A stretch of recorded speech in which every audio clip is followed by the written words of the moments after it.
Welcome to Pindar Poetry. We hope you learned something new. In this video, I will explain how to make beef stew without broth. You can achieve incredible depth of flavor using simple ingredients and smart cooking techniques. First, we'll focus on building a robust foundation by browning your beef and creating a flavorful liquid from scratch. This method ensures a hearty, satisfying stew that tastes like it simmered all day, even without a carton of pre-made broth.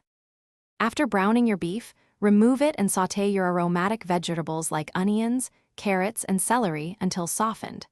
This step is crucial for building a sweet and savory base. Next, stir in a couple of tablespoons of tomato paste, cooking it for about 1 minute to deepen its flavor. This combination creates a powerful foundation for your stew, ensuring every bite is packed with taste. Now, deglaze your pot with a cup of red wine or water, scraping up all those delicious brown bits from the bottom.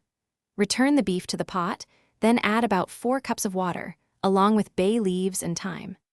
Bring it to a gentle simmer, then cover and cook for 2 to 3 hours. This slow cooking process tenderizes the beef beautifully and allows all the flavors to meld together. Once your beef is tender, you can thicken the stew by making a cornstarch slurry or simply by simmering it uncovered for a bit longer. Taste and adjust the seasonings, adding salt and freshly ground black pepper as needed. Serve your delicious homemade beef stew with crusty bread or mashed potatoes for a comforting meal. Don't forget to check the description for a link to those fantastic leak-proof containers and other great deals. Thanks for watching. Consider subscribing if we helped you.